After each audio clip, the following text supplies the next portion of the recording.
మహారాజు గారి ఏకాంత మందిరంలో కుబేరవర్మ, మహారాణి మహిమాదేవి వాళ్ళ మధ్య లాలస సువర్ణాసనాల మీద కూర్చున్నారు. వాళ్లకు కొంచెం దూరంలో నంది మరొక సువర్ణాసనం మీద కూర్చున్నాడు. తన ముందు జరుగుతున్న దృశ్యాన్ని నంది చిరునవ్వుతో చూస్తున్నాడు. మహారాజు అనుమతితో అంతఃపురంలోని వందలాది మంది దాసదాసీజనం వరుసగా వచ్చి సజల నయనాలతో యువరాణి లాలసను చూసి నవ్వుముఖాలతో నమస్కరించి వెళ్తున్నారు. నంది కళ్ళు దీపాంకుర కోసం రెప్పపాటు మరిచిపోయి చూస్తున్నాయి. తన దగ్గరగా వస్తున్న ఇద్దరు చెలికెత్తెలను చూడగానే లాలస లేచి నిలుచుంది. చపలా చెంచలా అంది లాలస. ఉద్వేగం ఆమె కంఠంలో ధ్వనించింది. అమ్మాయి గారు, చపలా చెంచలా అనబడిన యువతులు ఏడుపు ఆపుకుంటూ అన్నారు. లాలస ఇద్దరినీ ఒకేసారి కౌగిలించుకుంది. చెలికత్తెలు తగ్గుస్వరంతో రోదిస్తున్నారు. అది దుఃఖరోదన కాదు, ఆనందరోదన, ఆనందోద్వేగం. చపలా చెంచలా, యువరాణిని ఇక నుండి కంటికి రెప్పలా కాపాడండి, మహారాణి హెచ్చరించింది. చిత్తం మహారాణి, మా యువరాణి వారి మీద ఈగ కూడా వాళ్ళనివ్వం, బుగ్గలు దుడుచుకుంటూ అంది చెంచల. అంతఃపుర దాసీజనం యువరాణిని చూసి వెళ్ళిపోయారు. అయితే నంది ఆశించినట్టు దీపాంకుర రాలేదు. బహుశా శౌచాలయ పరిచారకులకు ఇక్కడ ప్రవేశం లేదేమో. మహారాజు కుబేరవర్మ తన దగ్గరగా ఏనుగు బొమ్మ తొండానికి వేళ్లాడుతున్న చిన్న జీగంటను వెండి సుచ్చితో చిన్నగా కొట్టాడు. ద్వారం ముందు కాపలా ఉన్న ద్వారపాలకుడు లోనికి వచ్చి తలవాల్చి వినయంగా నిల్చున్నాడు. ప్రతిహారి మహామంత్రిని, సర్వ సైన్యాధ్యక్షుడిని రమ్మను, కుబేరవర్మ ఆజ్ఞాపించాడు. ఆజ్ఞ అంటూ ప్రతిహారి వెళ్ళిపోయాడు. కుబేరవర్మ నంది వైపు వినయంగా చూశాడు. స్వామి, కొన్ని విషయాలు మాకు తెలియాలి. లాలసను ఎవరు అపహరించారు? ఆలయంలోంచి ఎలా అపహరించారు? ఎందుకు అపహరించారు? ఈ అంశాలు తేటతెల్లం కావాలి. ప్రతిచర్య చేపట్టాలి. ఎవరు ఎందుకు అపహరించారో మీ పుత్రిక చక్కగా వివరంగా వినిపించగలదు. ఆమెను ఎలా రక్షిస్తూ తీసుకురాగలిగానో తదనంతరం నేను వివరిస్తాను, నంది అన్నాడు. చూపుల్ని లాలస వైపు మళ్లించాడు. కళ్యాణి, ఆ వివరాలు నీ జననీ జనకులకు విన్నవించు. అలాగే గురుదేవా, లాలస వినయంగా అంది. ప్రతిహారి తలుపులు తెరచి వినయంగా చూశాడు. మహామంత్రి గారు, సర్వసైన్యాధ్యక్షులు విచ్చేశారు ప్రభు, ప్రవేశపెట్టు, కుబేరవర్మ ఆజ్ఞాపించాడు. ద్వారపాలకుడు పక్కకు తప్పుకున్నాడు. మహామంత్రి, సర్వసైన్యాధ్యక్షుడు, సమరసేనుడు లోపలికి వచ్చారు. ప్రభువులకు ప్రణామాలు, మహామంత్రి అన్నాడు. జయము జయము మహాప్రభు, సర్వసైన్యాధ్యక్షుడు సమరసేనుడు అన్నాడు. కూర్చోండి. అమ్మాయి లాలసను ఇదివరకే మీరు పలకరించి పరామర్శించారు. వారు నిత్య నిర్మలానంద యోగి గారు, మా పుత్రికను రక్షించి సురక్షితంగా తీసుకువచ్చిన పుణ్యాత్ములు, వారికి నమస్కరించండి, కుబేరవర్మ అన్నాడు. మహామంత్రి, సర్వసైన్యాధ్యక్షుడు తలలు వంచి చేతులు జోడించి నమస్కరించారు. పరమేశ్వరార్పణం, నంది దీవిస్తూ అన్నాడు. కూర్చోండి మహాత్మా. తనను అపహరించిన దుర్మార్గుడు ఎవరో లాలస వివరిస్తుంది, కుబేరవర్మ అన్నాడు. మహామంత్రి, సర్వసైన్యాధ్యక్షుడు ముందుకు వంగి చెవులు రిక్కించారు. నంది చూపులు సర్వసైన్యాధ్యక్షుడు సమరసేనుడి మీదే ఉన్నాయి. తన తండ్రి సమర్థవంతంగా నిర్వహించిన పదవిని అలంకరించిన వ్యక్తి. ఎత్తుగా ఉన్న నుదురు, గుబురు కనుబొమ్మలు, వాటి కింద చిన్న చిన్న కళ్ళు, మెలితిరిగిన మీసాలు, ఎత్తుగా లావుగా ఉన్న శరీరం. తన తండ్రికి జరిగిన అన్యాయంలో ఇతని ప్రమేయం ఉందా? నన్ను అపహరించిన వ్యక్తి కళింగరాజ్య యువరాజు కళింగరత్న, లాలస అంది. కళింగ యువరాజా? కుబేరవర్మ నిర్ఘాంతపోతూ అన్నాడు. కళింగ యువరాజు స్వయంవరంలో పాల్గొనడానికి వచ్చారే, సాగరామాత్యుడు అన్నాడు. నా అపహరణకు అన్ని ఏర్పాట్లు చేసి ఏమీ ఎరుగని అమాయకుడిలా స్వయంవరానికి వచ్చాడు. అతను వికార స్వరూపుడు. తనను నేను వరించనని తెలుసు. అపహరించి రాక్షస వివాహం చేసుకోవాలన్న పథకం అతనిది. ఈ వివరాలు నీకెలా తెలుసు తల్లి? మహారాణి అడిగింది. మత్తుమందు ప్రభావం నశించి నేను స్పృహలోకి వచ్చాక మంచం దగ్గరగా కూర్చుని అతనే స్వయంగా సగర్వంగా నాకు చెప్పాడు. నన్ను పర్వతం మీద ఉన్న ఏకాంత మందిరంలో బంధించి ఉంచాడు. పూర్తిగా వినండి అంటూ లాలస చెప్పసాగింది. లాలస కథనాన్ని అందరూ అంతులేని ఆశ్చర్యంతో మౌనంగా విన్నారు. వింటున్న కొద్దీ కుబేరవర్మ ముఖం ఆగ్రహావేశాలతో జేవురిస్తోంది. అప్పుడప్పుడు ఆయన పళ్ళు కొరకడం అందరికీ స్పష్టంగా వినిపిస్తోంది. నన్ను అపహరించిన వ్యక్తి బారి నుండి తానే రక్షించినట్టు నటిస్తూ నన్ను తీసుకొచ్చి మీ మెప్పు పొంది పెళ్లాడాలన్న కళింగరత్న కుతంత్రాన్ని తెలుసుకుని పర్వత మందిరం నుండి తప్పించుకున్న నన్ను కళింగరత్న తొత్తులు వేటాడారు. ఆ విపత్కర సమయంలో గురుదేవులు నిత్య నిర్మలానందుల వారు నన్ను రక్షించారు. ఆయన నన్ను సురక్షితంగా మీ వద్దకు చేర్చడానికి పడిన శ్రమ అనన్య సామాన్యం. అది వారి ఘనత. తన ఘనత గురించి ఆయన అంతగా చెప్పుకోరు. నన్ను కాపాడిన గురుదేవుల సాహసాన్ని నేనే వివరిస్తాను. లాలస నంది వైపు చూస్తూ అంది. నంది చిరునవ్వుతో తల పంకించాడు. లాలస ప్రారంభించింది. రత్నకటకం నగర వీధిలో పరుగెడుతున్న తనను చేరదీసిన క్షణం నుండి నంది చేసిన సాహస కృత్యాలను కళ్లకు కట్టినట్టు వర్ణించింది లాలస. రాజదంపతులు, మహామంత్రి, సర్వసైన్యాధ్యక్షుడు ఆశ్చర్యంతో చెవులప్పగించి విన్నారు. సర్వసంగ పరిత్యాగి అయిన తమరు మా పుత్రికను కాపాడే ప్రయత్నంలో చేసిన సాహసాలు మమ్మల్ని ఆశ్చర్యంలో ముంచివేస్తున్నాయి స్వామి, కుబేరవర్మ అన్నాడు. ప్రభువుల మాట అక్షర సత్యం, మహామంత్రి అన్నాడు. ఒక మహావీరుడు చేయగలిగిన మహాసాహసం అది, సర్వసైన్యాధ్యక్షుడు అన్నాడు. ఆపదలో ఉన్న వాళ్లను ఆదుకోవడం మానవ ధర్మం అంటున్నాయి శాస్త్రాలు. సర్వసంగ పరిత్యాగి కూడా మానవుడే, నంది అన్నాడు. అది తమ దార్శనికత, కుబేరవర్మ అన్నాడు. అవును, సాగరామాత్యుడు మాట కలిపాడు. మహామంత్రి, స్వయంవర సమయాన మా ఏకైక పుత్రికను అపహరించి కళింగ యువరాజు ఘోర నేరం చేశాడు. అది శిక్షార్హం, క్షమార్హం కాదు. కళింగ ప్రభువు శక్తిరత్న మహారాజు మాకు సామంతుడు కాదు, సమఉజ్జి కూడా కాదు. అయితే వయసులో మాకన్నా పెద్దవాడు, మిత్రుడు. కొడుకు చేసిన ఘనకార్యాన్ని ఆయనకి మనం వివరించాలి.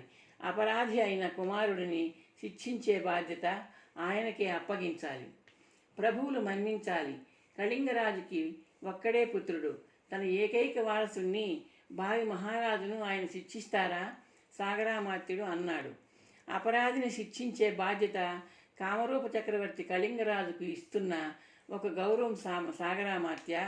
ఆ బాధ్యతను ఆయన విస్మరిస్తే మాకు, మా పుత్రికను, మా రాజ్యానికి తన కొడుకు మూలంగా జరిగిన అవమానాన్ని ఆయన నిర్లక్ష్యం చేస్తే మనం ఆయనను శిక్షిస్తాం, అపరాధి అయిన ఆయన పుత్రుడిని శిక్షిస్తాం అంటే, సాగరామాత్యుడు అన్నాడు.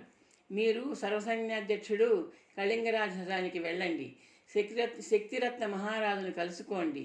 యువరాజు చేసిన దారుణ నేరాన్ని వివరించండి. శిక్షార్హుడైన అతగాడిని మనకు అప్పగిస్తారో ఆయనే శిక్షిస్తారో అడగండి. అప్పగించడానికి, శిక్షించడానికి నిరాకరిస్తే కామరూప రాజ్యం చతురంగ బలాలతో చేసే దండయాత్రను ఎదుర్కొనడానికి సిద్ధంగా ఉండమని హెచ్చరించిరండి, కుబేరవర్మ గంభీరంగా అన్నాడు. ఆజ్ఞ, సాగరామాత్యుడు వినయంగా అన్నాడు. సాగరామాత్య అమ్మాయి ఆలయంలో నుండి అంతర్ధానమైంది. మూసిన తలుపు మూసినట్టే, వేసిన గడియలు వేసినట్టే ఉన్నాయి.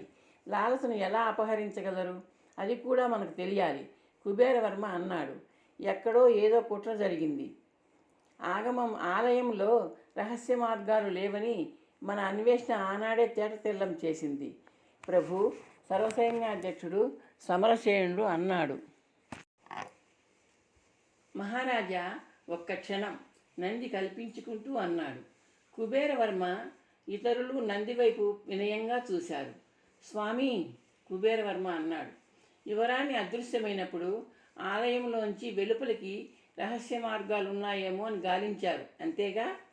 అంతే అంటే, కుబేరవర్మ అన్నాడు. లోపల నుండి వెలుపలికి దారి ఉందేమో అన్వేషించారు. వెలుపల నుండి ఆలయంలోకి రహస్య మార్గం, సొరంగం ఉందేమో అన్వేషించలేదా? నంది ప్రశ్నించాడు. అందరూ ఆశ్చర్యంగా చూశారు. వెలుపల నుండి లోపలికి మార్గం ఉన్నా అది ఆలయంలో కనిపించేదిగా స్వామి, మహామంత్రి అన్నాడు. నిర్మాణంలో ఎన్నో విచిత్రాలున్నాయి మహామాత్య. అవన్నీ శిల్పుల నైపుణ్యాలు. గుడి లోపల నుండి ఆ మార్గాన్ని తెరిచే అవకాశం లేకుండా నిర్మించి ఉండవచ్చుగా, నంది చిరునవ్వుతో అన్నాడు. ఆ రహస్య మార్గాన్ని ఎవరు నిర్మించి ఉంటారు? కుబేరవర్మ కనుబొమలు ముడివేస్తూ అన్నాడు. ఇంకెవరు? ఆలయాన్ని నిర్మించిన శిల్పులే, నంది నవ్వాడు. ఎందుకు నిర్మించి ఉంటారు? కుబేరవర్మ సాలోచనగా అన్నాడు. ఎందుకైనా కావచ్చు. రాజమందిరాలలో, ఆలయాలలో అలాంటి విచిత్ర నిర్మాణాలు పూర్వం సర్వసాధారణమే. ఆలయం నిర్మించి శతాబ్దాలు గడిచాయి. శిల్పులు లేరు. ప్రధాన శిల్పాచార్యుడి వంశీకులు ఎవరూ లేరు. ఆ వంశీకుల పురాతన గృహం నేడు శిథిలావస్థలో ఉంది. సాగరామాత్యుడు అన్నాడు. దారి లేనిదే యువరాణిని అపహరించిన వ్యక్తులు పారిపోరు. నంది అన్నాడు. నగరం వెలుపల నుండి సమీపంలో గృహాలు అవి ఉంటే వాటి దగ్గర శిథిల గృహాలలోనూ అన్వేషించడం మంచిది. సాగరామాత్య, స్వామివారి సూచన ఆచరణీయం. వెంటనే అన్వేషణ ప్రారంభించండి. ఎందుకైనా మంచిది. ఆలయ నిర్మాణ శిల్పి శిథిల గృహంలో అన్వేషణ ప్రారంభించండి. కుబేరవర్మ ఆజ్ఞాపించాడు. ఆజ్ఞ. సాగరామాత్యుడు లేచాడు. సమరసేనుడు కూడా పైకి లేచాడు. సాగరామాత్య, ప్రభు, నగర ప్రజలందరూ యువరాణి లాలస అంతర్ధానంతో ఆవేదనకు లోనయ్యారు. ఇప్పుడు ఆమెను దర్శించి ఆనందించే అవకాశం వాళ్లకు మనం కల్పించాలి. రేపు ఉదయం సందర్శన మందిరంలో అందరూ యువరాణిని చూడవచ్చు. మా పుత్రిక క్షేమంగా తిరిగి వచ్చిన విషయాన్ని నగరమంతటా చాటింపు వేయించండి. ఆజ్ఞ. అలాగే రేపు సందర్శన మందిరంలో నిత్య నిర్మలానందుల వారిని సన్మానించబోతున్నాం. అందుకు తగిన ఏర్పాట్లు చేయండి. ఆజ్ఞ. ప్రభువుల నిర్ణయం సముచితం. సాగరామాత్యుడు అన్నాడు. సమరసేన, రహస్య మార్గం కోసం అన్వేషణ నీ పర్యవేక్షణలో జరగాలి. కుబేరవర్మ అన్నాడు. చిత్తం. ఫలితం ప్రభువులకు వెంటనే మనవి చేస్తాను. సమరసేనుడు వినయంగా అన్నాడు. నంది మహారాజు వైపు చిరునవ్వుతో చూశాడు. మహారాజా, నాకు సత్కారాలు, సన్మానాలు దేనికి? మీరు మాకు ఎంత మేలు చేశారో, మేమెంత రుణపడ్డామో మీకు తెలియదు స్వామి. పొందిన సహాయానికి ధన్యవాదాలు చెప్పుకోవడం ధర్మం. మా ముచ్చటను కాదనకండి. నాన్నగారు, నాదో చిన్న కోరిక, లాలసంది. ఏమిటి తల్లి? చిన్న కోరిక ఏమిటి? పెద్ద కోరికే కోరుకో. కుబేరవర్మ సంతోషంగా అన్నాడు. మరేమో, నా వివాహం జరిగేదాకా గురుదేవులు మన అతిథిగా ఉండాలి. వివాహ సమయంలో వారి ఆశీస్సులు నాకు కావాలి. అంతకంటేనా? మహారాణి మహిమాదేవి అంది. చక్కని కోరిక కోరావు తల్లి. మాకు పుత్రికాభిక్ష పెట్టిన స్వామివారు మా మందిరంలో అతిథిగా శాశ్వతంగా ఉండిపోవాలని, మనందరినీ నిరంతరం దీవిస్తూ ఉండాలని కోరుతున్నాను. కుబేరవర్మ ఉత్సాహంగా అన్నాడు. ఈ నిత్య నిర్మలానందుడు నిరంతర సంచారి, మీ అతిథిగా ఉండిపోడు. నంది చిరునవ్వుతో అన్నాడు. ఇది మా రాజదంపతుల ప్రార్థన కాదు. తమను రక్షించిన కన్నెపిల్ల కోరిక కాదనకండి స్వామి. మహారాణి చేతులు జోడించింది. గురుదేవులు వెళ్ళిపోతే నేను వివాహమే చేసుకోను. లాలస చిరునవ్వుతో అంది. చూశారా మా చిన్నదాని నిర్ణయం? కుబేరవర్మ నవ్వుతూ అన్నాడు. మీరు మా అతిథిగా ఉండి తీరాలి. యువరాణి శపథం రాజదంపతుల ఆశయం కాదనగలనా? చాతుర్మాస్యం అనుకుంటాను, నంది అన్నాడు. రాజదంపతులు లాలస నవ్వారు. సాగరామాత్యుడు, సమరసేనుడు ఆతృతగా కుబేరవర్మ ముందుకు వచ్చాడు. కుబేరవర్మ ప్రశ్నార్థకంగా చూశాడు. ప్రభువులకు మనవి చేయి సమరసేన, సాగరామాత్యుడు అన్నాడు. ప్రభు, ఆలయంలో అమ్మవారి విగ్రహం వెనుక భాగానికి చేర్చే బిలమార్గం కనుగొన్నాం. నిజమా? ఎక్కడి నుండి? శతాబ్దాల క్రితం ఆలయం నిర్మించిన శిల్పి వంశస్థుల పురాతన గృహం నుండి ప్రభు. ఆ శిథిల గృహంలోని నేలమాళిగలో సొరంగ మార్గం బయటపడింది. అలాగా? ఆ శిల్పి వంశస్థులు ఎవ్వరూ లేరు ప్రభు, సాగరామాత్యుడు అన్నాడు. సుకర్మ అనే యువకుడు ఒక్కడే ఈ తరంలో ఈ వంశానికి చెందినవాడు. అతను కష్టాలు పాలైపోయి నగరాన్ని వదిలి ఎప్పుడో ఎక్కడికో వెళ్ళిపోయాడని తెలిసింది. ఆ సొరంగ మార్గం నుండి వెళ్ళి గర్భాలయంలో విగ్రహం వెనుక బిలద్వారాన్ని కింది నుంచి తెరవచ్చు, కానీ పైనుండి తెరవలేం ప్రభు. ఆ శిల్పి నిర్మాణ చాతుర్యం అది అన్నాడు. మన ఆస్థాన శిల్పి సమరసేనుడు అన్నాడు. మీ ఊహ నిజమైంది స్వామి అన్నాడు కుబేరవర్మ నంది వైపు చూస్తూ. తార్కికంగా ఆలోచించాను అంతే అన్నాడు నంది. సాగరామాత్య, శతాబ్దాల కిందట ఆ శిల్పాచార్యుడు తన ఇంటి నేలమాళిగలోంచి రహస్య బిలమార్గాన్ని ఎందుకు నిర్మించి ఉంటాడు? కుబేరవర్మ అడిగాడు. అది మన ఆలోచనలకు అందని అంశం ప్రభు. దారి ఎందుకు ఏర్పాటు చేస్తారు? నంది ముగ్గురిని కలిగి చూస్తూ అన్నాడు. వెళ్ళడానికి తిరిగి రావడానికి. అవునా? అవును స్వామి. దారి అన్నది రాకపోకలకే, సాగరామాత్యుడు అన్నాడు. రాకపోకలు ఎందుకు జరుగుతాయి? నంది చిరునవ్వుతో అన్నాడు. ఏదైనా వస్తువులను చేరవాయడానికో తీసుకువెళ్ళడానికో స్వామి, మహారాజు కుబేరవర్మ ఆశ్చర్యంగా అన్నాడు. అవును మహారాజా, దర్శనానికి ప్రవేశద్వారం ఉందిగా, నంది అన్నాడు. రహస్యంగా నిర్మించిన మార్గం ఆనాటి పాలకుల శాసనం అయి ఉండదు. ఆలయాన్ని నిర్మింపజేసిన మీ పూర్వీకుల శాసనం అయి ఉంటే ఆ విషయం తరం అనంతరం తరానికి పెద్దల ద్వారా తెలిసి ఉండేది. అంటే ఆ బిలమార్గం రహస్యంగా దొంగతనంగా నిర్మించబడిందని మనం అనుకోవచ్చు. దొంగతనంగా ఏర్పాటు చేసిన దారి దొంగతనం చేయడానికే అని మనం ఎందుకు అనుకోకూడదు? మహారాజు, మహామంత్రి, సర్వసైన్యాధ్యక్షుడు నోళ్లు వెళ్ళబెట్టి ముఖాలు చూసుకున్నారు. కుబేరవర్మ చూపులు నెమ్మదిగా నందివైపు మళ్లించాడు. ఆ చూపులు ప్రశ్నల్ని రువ్వుతున్నాయి. ఆలయంలో దొంగిలించడానికి ఏముంది అని మనం అనుకోవచ్చు. కామరూపాంబిక దేవికి చక్రవర్తులు చేయించిన స్వర్ణాభరణాలు, రత్నాభరణాలు, కిరీటం. స్వామి, మతిపోతోంది, కుబేరవర్మ అన్నాడు. ఆస్థాన స్వర్ణకారుడిని ఆదేశించండి. అమ్మవారి ఆభరణాలలో ఏవైనా కృత్రిమ ఆభరణాలున్నాయేమో చూడమనండి, నంది సూచించాడు. సాగరామాత్య, కుబేరవర్మ సాభిప్రాయంగా అన్నాడు. ఆజ్ఞ అంటూ ద్వారం వైపు తిరిగాడు సాగరామాత్యుడు. సమరసేనుడు అతన్ని అనుసరించాడు.